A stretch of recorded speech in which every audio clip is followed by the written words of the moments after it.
My name is Karen Vandersloos. I have been coming to the Neighbourhood Church, I want to say since about 1999, 2000, somewhere right around there. My husband is Dan Vandersloos. We have two kids, Isabel and Eva. Oh, Isabel's now 13, just started high school, so that's a lot for Dan and I to take in. Eva's 10, so again, we've got two girls. We're thrilled watching them and being a part of their lives.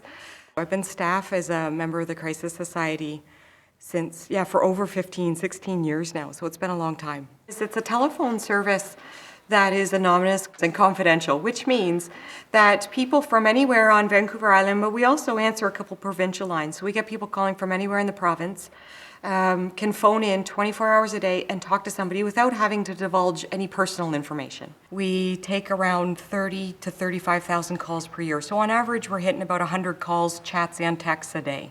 We do a lot with what we would think of as emotional support, because sometimes we think of it almost as paramedics of emotion. So we're more like that emotional CPR. We're not there for long-term work like counseling or therapy.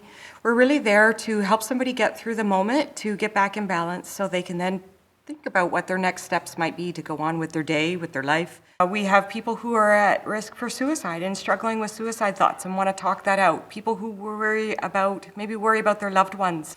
You get people just who struggle with anxiety, maybe with depression, and it's gotten a little bit worse for them, and they're trying to manage it on their own. So I love it. I absolutely love it. I find some people say, wouldn't you get tired of it? But I don't, because I think the people that come through, you get volunteers, and their passion just really fuels and builds that. It helps remind you of why you started in the first place.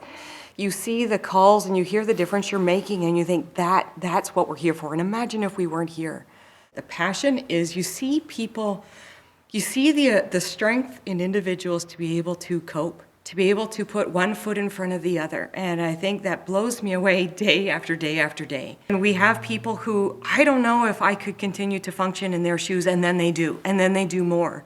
I always think about what one woman said to me one time when I was on the crisis lines. And she said to me, I don't know what I have to live for. She's like, I've got nothing. I've got she had no family around her, no support, no friends, no neighbors, no pets. And you're going through all of that and you think, how would I cope in her shoes?